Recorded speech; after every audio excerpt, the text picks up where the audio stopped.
بسم الله الرحمن الرحیم. شروع کوم د پاک الله په نوم چې بخونکی او مهربانه دی. ګرانو عزتمندو درنو مشرانو همزولو کشرانو خویندو وروڼو او زړه ته ډېر زیات رانږدې ګلالو بچو د ټولو نه مخکې زه ټول افغان ولس ته که هغه په آزاد افغانستان کې اوسي که په محکوم افغانستان په کوزه پښتونخوا کې اوسي او که د دنیا کوم ګوټ کې هم میشته دي د زړه د اخلاصه د مینې نه ډک سلامونه پاکې هیلې او نیکې پیرزونې وړاندې کوم. څنګه چې ما تاسو ته په خپل پیغام کې ویلي وو چې زه به تاسو ته په دنیا کې د چین د نوې لوبې په باره کې خبرې کوم، نو ځکه زه نن ستاسو په خدمت کې حاضر یم. ګرانو وطنوالو، خو چې اوس زه راسن د چین په نوې لوبه خبره وکړم نو اول به زه لږ د تاریخ صفحو ته هم لاړ شم. هر کله چې په 15مه او 14مه صدۍ عیسوي کې یورپ کې یو صنعتي انقلاب راغی، نو په دغه وخت کې د یورپ تقریبا ډیرو هیوادونو د دنیا په مختلفو هیوادونو کې خپلې کالونۍ جوړې کړې وې چې په هغه استعماري طاقتونو کې برطانیه، فرانس، سپین، سویډن، جرمني، ډنمارک او ایټلی وغیره شامل وو، او بل اړخ ته جاپان، سلطنت عثمانیه، چین او امریکې هم خپلې کالونۍ جوړې کړې وې. خو په دغه وخت کې فرانسوي استعمار یورپ په مخ راغشتی و، نو برطانوي استعمار ته چې په یورپ کې فرانس لارې بندې کړې، نو برطانوي استعمار سمندري جازونه تیار کړل، په سمندري خېټه راواچوله او د دنیا په لوټ مار پسې راووتل، هم تر دې چې د ایسټ انډین کمپني په نوم هندوستان ته هم راورسېدل. خو اوس دا کالوني دا څه بلا ده؟ هر کله چې استعماري طاقت د کمزورو هیوادونو په جزوي تور یا مکمل تور سیاسي لحاظ سره قبضه وکړي، نو بیا هغه استعماري طاقتونه د کمزورو هیوادونو په خام مال هم قبضه وکړي. بل دلته د دې کمزورو هیوادونو خلک د غریبۍ په وجه په ډیرو کمو پیسو باندې کار کوي، نو دغسې دا استعماري طاقتونه د کمزورو هیوادونو په وسایلو باندې خېټه واچوي. د دې کمزورو هیوادونو ولس د دوی په دې جال کې اونخلي او د دوی په مال او دولت بیا دا استعماري طاقتونه خپل هیوادونه آبادوي. خو دې استعماري طاقتونه بیا د دې کلونو د حفاظت ذمه هم په سر اخیستې وي، ځکه چې دوی چې په کوم مال او دولت باندې قبضه کړی وي چې دوی سره په دې لوټ مار کې چېرته بل یو استعماري طاقت هم حصهدار نشي.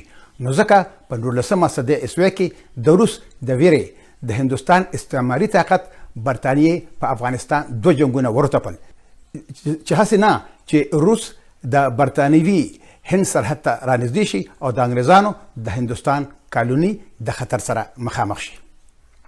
خو د دویم جنګ عظیم نه پس دا کالونۍ په ختمېدو شوې او د هغې 2 وجې وې. یوه دا وه چې په دې استعماري طاقتونو کې نور دومره طاقت پاتې نه شو چې دوی نورې دا کالونۍ برقرار وساتلی شي.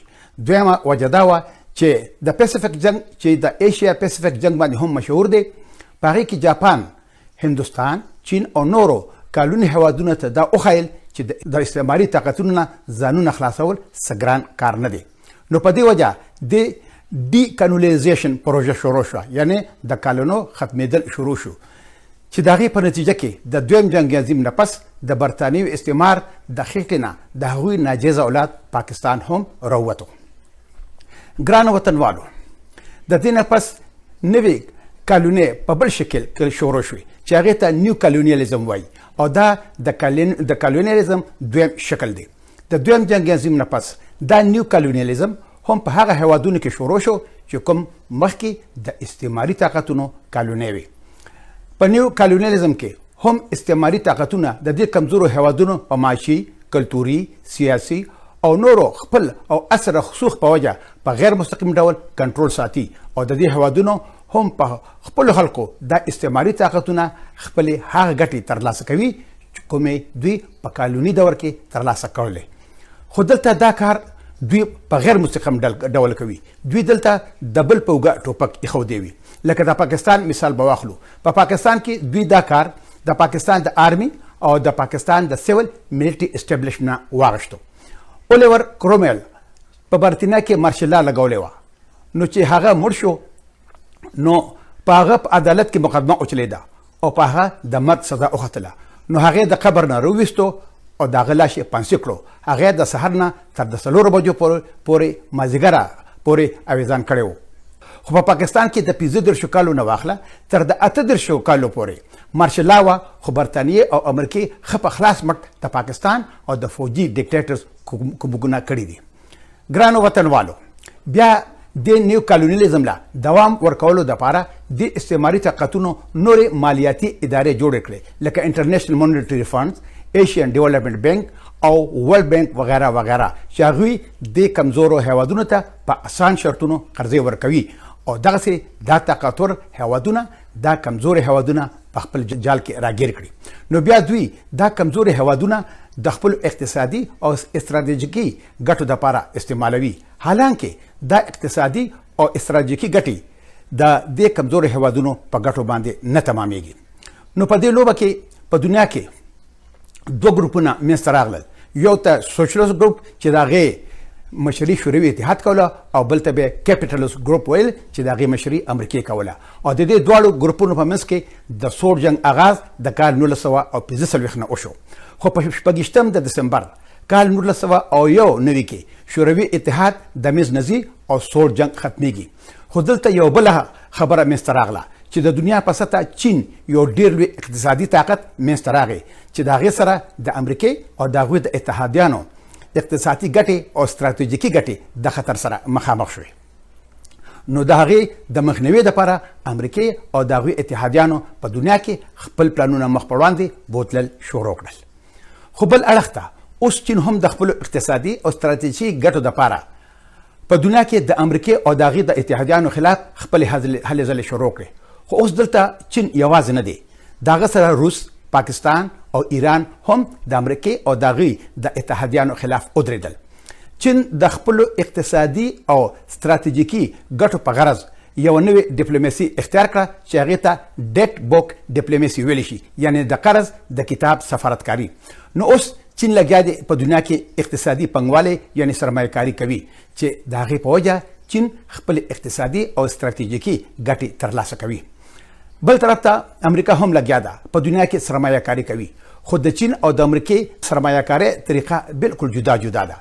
امریکا چې په کوم هیواد کې سرمایه کاري کوي نو اول په هغه هیواد خپل ستراتیژیکي ګټې ورټپي او بیا اقتصادي سرمایه کاري کوي. خو د چین پالیسي جدا ده.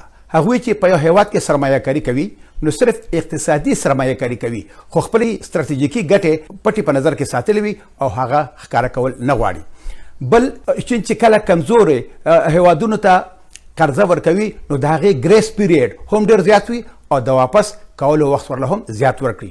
او د چین دا صرف اقتصادي پالیسي د دنیا هر یو دولت ته د قدر وړ ده، ځکه چې هغوی د چین د ستراتیژیکي پلانونو نه ناخبره وي. ګرانو وطنوالو، په تېر شوي 10 کالو کې چین لګیا دی او په دنیا کې عموماً په هغه هیوادونو کې سرمایه کاري کوي او یا قرض ورکوي چې هغه کمزوري هیوادونه بیا د هغوی دا قرضونه نشي واپس کولی. نو چې کله دغه وخت راشي چې دوی قرضونه نشي واپس کولی نو بیا چین په دغه وخت کې خپلې استراتیژیکي ګټو دپاره کار شروع کړي. دې پروژې ته ډیټ بوک ډیپلوماسي ویل شي. او د ډیټ بوک ډیپلوماسي هیله اوس د امریکې او د هغوی د اتحادیانو غوږونه جګ کړل. ګرانو وطنوالو، په دنیا کې په مختلفو هیوادونو کې چین 14 داسې هدفونه په نظر کې نیولي دي چې په هغې کې به چین خپلو استراتیژیکي هدفونو دپاره اقتصادي سرمایه کاري کوي چې په هغې کې پاکستان، جیبوټي، میانمار او سریلانکا هم شامل دي چې هغوی خپلې بندرګاه چین ته په حواله کړي دي او په خپله ځمکې د چین فوجو اډوله هم ځایونه ورکړي دي. او دا هیوادونه د چین د قرض په دلدل کې روان دي، غرقېږي او ورسره په دغه سیمه کې د چین ستراتیژیکي ګټو د امریکې اقتصادي او ستراتیژیکي ګټې د خطر سره مخامخ کړي دي. بل اړخ ته لاوس، کمبودیا او فلپاین سره چې چین کوم اقتصادي کومکونه کوي نو چین هغه د آسیان ویلی شي اسوسییشن اف ساوث ایست ایشین نیشنز آسیان. نو په دغه هیوادونو کې د خپلو ووټونو دپاره چین هغه استعمالوي، ځکه چې چین په ساوث چاینا سی کې د امریکې د دعوې خلاف خپل قانوني ګټې ترلاسه کړي، ځکه چې د آسیان هغه هیوادونه هم د ساوث چین ایسیا د سمندر داودار دي. ګرانو وطنوالو، د چین اقتصادي پروژې په دریو برخو کې تقسیم دي. اولنۍ برخه دا ده چې اول چین د کمزورو هیوادونو دپاره د پیسو بندوبست کوي. دویم دا چې چین بیا د دوی لپاره انفراسترکچر په دغه پروژه کار شروع کړي، لکه بندرګاه جوړول، هوایي ډګرونه جوړول، سړکونه جوړول، د ریل پټلۍ جوړول وغیره وغیره. خو په دې پروژو کې اکثر چینیان کار کوي، لکه صرف په ګوادر کې 8000 چینیان کار کوي او دغسې چین د خپلو خلکو د روزګار لپاره هم بندوبست کوي. خو اکثر چین په هغه پروژو کې سرمایه کاري کوي چې هغه پروژې ګټه نه کوي او بیا هغه هیوادونه د چین قرض نشي ورکولی. درېیمه او آخري برخه دا ده چې بیا چین خپل قرض اخیستل شروع کړي، خو دې کمزورو هیوادونو سره پیسې نه وي، نو بیا دلته د چین چې کوم ستراتیژیکي پلانونه وي نو هغه شروع شي. نو په دې وخت کې چین د هیوادونو له اقتصادي رعایتونه ورکړي، خو په بدل کې خپل ستراتیژیکي، جغرافیایي او سیاسي ګټې ترېنه هم ترلاسه کول شروع کړي. چین د خپل تجارت، قرض، سرمایه کارۍ او د ټوریزم په وجه په کال 2013 کې د دنیا د ټولو نه لوی یو تجارتي هیواد وګرځېدو چې دا درجه مخکې امریکې سره وه، خو په دې کې چین امریکا وروسته پرېښوده. د چین صدر سین جین پینګ وویل چې BRI بلټ اینډ روډ انیشیټیو چې دا کومه پروژه ده چې دا 80 هیوادونه یو بل سره تړي، په هغې کې به د قرض او د سرمایه کارۍ دپاره چین $1 ټریلیون مصرف کوي او دا د دغه هیوادونو لپاره ډېر ښه اپیل کوي. خو دا دومره لوی انویسټمنټ د امریکې چې کومې کمپنۍ دي هغوی دا رسک اخیستو ته تیار نه دي، یعنی هغوی د دې خطر ته غاړه نه ږدي چې د هغوی پیسې به ډوبې شي. خو بل اړخ ته د چین چې کومې کمپنۍ دي نو هغه د دولت کمپنۍ دي، نو هغه ټولې د دولت په ذمهوارۍ باندې دې رسک ته غاړه ږدي. نو په دې وجه چین لګیا دی او په دنیا کې سرمایه کاري کوي. نو په دې طریقه باندې چین دا هیوادونه خپل د قرض په جال کې راګیر کړي.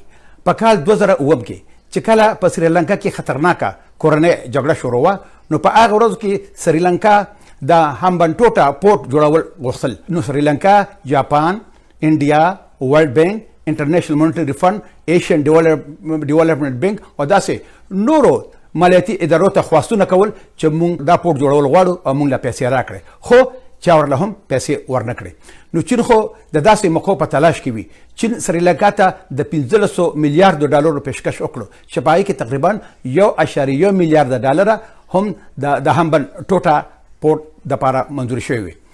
چین ترېنه د پورټ یعنې بندرګاه د جوړولو ټیکه هم واخیسته او یو چې چا به پکې کار کوو نو هغه هم ټول چینیان وو او د قرض د نه ادا کولو په نتیجه کې چین په سریلانکا باندې ښه سخت شرطونه کېښودل. دا پورټ په کال 2010 کې جوړ شو. نو چې کله دا بندرګاه جوړه شوه نو هغې پیسې نشي ګټلې، یعنې دا یوه ناکامه پروژه وه. نو بیا سریلانکا نور قرضونه د چین نه اخیستل شروع کړل او په کال 2019 کې خبره دې ته ورسېده چې د سریلانکا چین ته $8 میلیارډ ورکول وو او سریلانکا سره دا پیسې نه وي. نو اوس چین له موقع په لاس ورغله چې خپل ستراتیژیکي پلان مخ په وړاندې باندې بوځي. هغه دا چې چین د سریلانکا نه دا بندرګاه د 9 کالو په لیز یعنې په اجاره واغشته او 85% پکې د چین حصه شوه او د دې ډیل قیمت $1.1 میلیارډ کېښودل شو. خو دلته هندوستان سره هم ویره پیدا شوه چې هامبنټوټا کې به چین خپل بحري بیړۍ ودروي او خپل بحري طاقت به ښه مضبوط کړي او په بحرین کې به خپلې خپې مضبوطې کړي. خو بل اړخ ته چین سره دا فکر دی که چېرې د انډیا سره خبره روانه شي نو د ملاکا سمندري لاره به په خطر کې پریوزي. د ملاکا سمندري لاره د انډونیشیا او ملیشیا په منځ کې ده چې په هغې کې د دنیا 15% تجارت کیږي. خو اوس دلته د امریکې او د هندوستان ستراتیژیکي ګټې سره شریکې دي او چې کله چین د پاکستان نه د ګوادر بندرګاه واغشته او د سریلانکا نه د هامبنټوټا بندرګاه واغشته نو هندوستان دا محسوس کړه چې چین د هندوستان نه غیر چاپیره خپل دایره اچوي. نو د مودو داسې چې هندوستان د یو غیر جانبدار هیواد په حیث ځان ساتلی و، د امریکې سره خپل اقتصادي او ستراتیژیکي اړیکې مضبوطې کړې. چین د خپلې ډیډ بک پالیسۍ په وجه د جنوبي ایشیا او د افریقې په ذریعه د سمندري لارې ملاکه معامله حل کول غواړي چې چین بحرین ته رسایي پیدا کړي چې د دوی تجارتي سمندري لارې په خطر کې پرېنوځي. بل اړخ ته پینټاګان وایي چې د چین 80% د تیلو امپورټ د ملاکه په سمندري لاره باندې کیږي، خو د دویم جنګ عظیم نه پس د ملاکه د سمندري لارې انحصار د امریکې په بحري جهازونو باندې دی او که دوی وغواړي نو دا لاره څه وخت هم بندولی شي. نو چین د خپلې بحري بیړۍ په بحرین کې د شتون په وجه د امریکې دا کنټرول چیلنج کولی شي. نو په دې وجه پاکستان، سریلانکا، جبوټي او میانمار چې دوی خپل بحري اډې او خپل د آرمي بیسونه چین ته په حواله کړي دي د امریکې لپاره د خطرې ټلۍ ده، ځکه چې دا 4 هیوادونه روان دي د چین د قرضې په دلدل کې غرقېږي. نو چې بیا ورته څه چین وایي نو هغه به دوی کوي. بل اړخ ته چین په یو ډرامایي انداز کې خپل تجارت او سرمایه‌کاري له ښه زور ورکړی دی. په تجارتي پورټس کې سرمایه‌کاري کول چین له دا موقع په لاس ورکوي چې هغه د امریکې علاقایي ګټې او د امریکې او هندوستان اثر رسوخ چیلنج کړی شي. د پاکستان ګوادر پورټ او د سریلانکا هامبنټوټا پورټ ته نه صرف چې د چین پلانت ته لاره همواره کوي بلکې دا د ملیشیا، تایلند او میانمار هیوادونو ته خبرداری هم ورکوي چې دوی د چین د قرض په جال کې نښتېدو والا دي. بل اړخ ته چین د مقبوضه بلوچستان پورټ ګوادر کې خپل بحري بیس جوړوي چې دا به په عربین سی او په گلف اف امان کې چین ته د خپل اثر او نفوذ زیاتولو موقع په لاس ورکړي چې د هندوستان سره نور هم ډیره ویره پیدا کړې ده چې دوی د هندوستان نه اوس غیر چاپیره تاوخي. ګران وطنوالو، چین په پاکستان کې 2.5 میلیارډ ډالر سرمایه‌کاري کوي چې دې پروژې ته سی پیک یعنی چاینا پاکستان اکونومیک کریډور ویل شي. خو د دې ټول ډیل خبرې ټولې پټې ساتل شوې دي ځکه چې تقریبا ټوله فایده پنجاب ته وتلې ده. په کال 2015 کې د پاکستان د سټیټ بینک گورنر د دې خبرې اقرار وکړو چې موږ ته هیڅ خبر ښکاره نه ده چې څومره په دې پیسو کې قرض وي او څومره به په دې پروژو کې اکویټي وي. په حقیقت کې دا خبرې ټولې پټې ځکه ساتل شوې دي چې د نورو صوبو سره یوه ډیره لویه دوکه شوې ده او هر څه د پنجاب په ګټه تمامیږي. ګرانو وطنوالو، د چین او د پاکستان په منځ کې چې په اپریل کال 2019 کې کومه معاهده شوې ده نو د هغې معاهدې په وجه د چین یوه کمپني ده چې نوم یې د چاینا اوورسیز پورټ هولډینګ کمپني هغه به د ګوادر پورټ د 40 کالو دپاره چلوي، یعنی د کال 2009 پورې چې کومې پیسې د ګوادر پورټ ګټي په هغې کې به 90% چین اخلي او 9% به پاکستان اخلي، او چې کوم انډسټریل فری زون جوړ شوي دي په هغې کې به 85% چین اخلي. غرض دا چې ټولې پیسې چین ته روانې دي.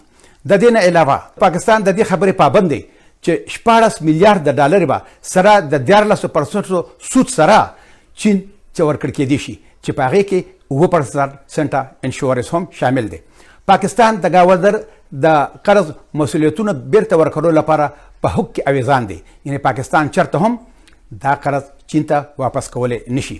د دې نه علاوه چې څونه چین کمپنیانې دي هغوی ته 14 کاله هیڅ قسم ټکس د هغوی نه به نه اخیستل کېږي چې دا به هم د پاکستان په اقتصاد او اکانومي باندې یو ډېر لوی بوج وي. خو چې کله 40 کاله پس چین پاکستان ته د ګوادر پورټ ورکوي نو د پورټ ټوله مشینري به زړه شوي وي، نو دا هر څه به بیا نوې کول غواړي، نو بیا به پاکستان د چین نه قرضه اخلي. بل اړخ ته به چې د پاکستان کوم قرض ورکول وي نو د پاکستان سره به هغه پیسې نه وي، نو بیا به چین ته بیا پاکستان خواست کوي چې موږ له پیسې راکوئ، نو چین به پاکستان ته وایي چې یا ګوادر پورټ موږ له بیا پلیز راکوئ او یا خپلو بحري جهازونو او هوایي جهازونو ته موږ له رسایي راکړئ، نو هغلته به پاکستان ته بیا پته ولګي چې په کوم تاخ کې به اګې اچوي. ملګرو، بل اړخ ته چین غواړي چې د ګلګت بلتستان علاقه دی پاکستان په چین باندې خرڅه کړي ځکه چې پاکستان ته د پیسو ډېر سخت ضرورت دی. نو بیا به د چین قانوني حق جوړ شي چې بلتستان ته خپل فوج راولېږي، خو د پاکستان نه هر قسم توقع کیدی شي ځکه چې دا خو د پاکستان ځمکه نه ده. زه پښتانه، بلوچ او سندیان پاکستانیان نه بولم ځکه چې هغوی پنجاب د اسلام او د پاکستان په نوم باندې یرغمل کړي دي. پاکستان پنجاب دی او پنجاب پاکستان دی، اوس هم په ګلګت بلتستان کې د چین 11,000 فوج پروت دی چې هغه هلته سړکونه او د ریل پټلۍ جوړوي. خو د پاکستان نه څه توقع هم کیدی شي دوی په چین د بلتستان ځمکه خرڅولی هم شي، ځکه چې مخکې هم پاکستان چین له په دغه سیمه کې ځمکه ورکړې وه او پاکستان ایران له هم د بلوچستان ځمکه ورکړې ده. خو د پنجاب یو مرله ځمکه هم هغوی د اوسه پورې چاله نه ده ورکړې. په 4 د جنورۍ کال 2014 کې د پاکستان په یو مشهور اخبار دی نیشن کې ډاکټر عرفان ظفر یو خبر چاپ کړی و چې په هغې کې د پاکستان متعلق د امریکې د یو جج یعنی قاضي رابرټ هورن په باره کې لیکلي و چې د امریکې جج ویلي و چې پاکستان خو په $1 خپله مور هم خرڅوي. نو د پاکستان نه دا توقع کیدی شي چې هغه د بلتستان خاوره په چین باندې خرڅه کړي.